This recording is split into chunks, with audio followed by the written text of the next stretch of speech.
Today we will read a beautiful poem, Boats Sail on the Rivers, by Christina Georgina Rossetti. আজ আমরা Christina Georgina রসেটি এর লেখা Boats Sail on the Rivers কবিতাটি পড়ব। In this poem, the poet talks about boats, ships, clouds, bridges, and the rainbow. এই কবিতায় কবি নৌকা, জাহাজ, মেঘ, সেতু এবং রামধনুর কথা বলেছেন। She shows you the beauty of nature in a simple and lovely way. তিনি খুব সহজ ও সুন্দরভাবে প্রকৃতির সৌন্দর্য তুলে ধরেছেন। Open the book to page 52. Listen and keep your eyes on the pages. বইয়ের 52 নম্বর পৃষ্ঠা খুলো, শুনবে এবং বইয়ের পাতায় চোখ রাখবে। Lesson 16 16 নম্বর পাঠ। Boats sail on the rivers নদীতে নৌকা ভাসে। After completing the lesson students will be able to এই পাঠটি শেষ করার পর শিক্ষার্থীরা সক্ষম হবে। Recognize English sounds ইংরেজি ধ্বনি চিনতে। Recognize intonation in sentences বাক্যের স্বরভঙ্গি চিনতে। Understand and enjoy stories and poems গল্প ও কবিতা বুঝতে এবং উপভোগ করতে। A listen to, read and then recite the poem.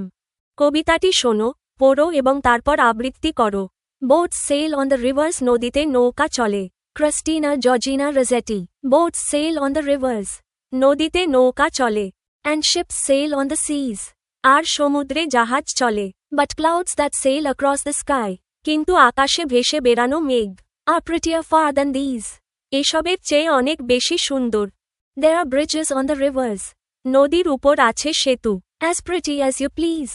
যেমনটা মন চায়। But the bow that bridges heaven. কিন্তু জাহাজের যে ধনুক আকাশকে ছুঁয়ে যায়। And overtops the trees. আর গাছপালাকে ছাড়িয়ে যায়। And builds a road from earth to sky. আর মাটি থেকে আকাশ পর্যন্ত পথ তৈরি করে।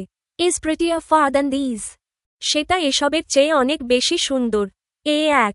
What bow is the poet talking about when she says, but the bow that bridges heaven? কবি যখন বলেন, কিন্তু সেই ধনুক যা স্বর্গকে সেতুবন্ধন করে, তখন তিনি কোন ধনুকের কথা বলছেন? When the poet says, but the bow that bridges heaven, she is talking about the rainbow.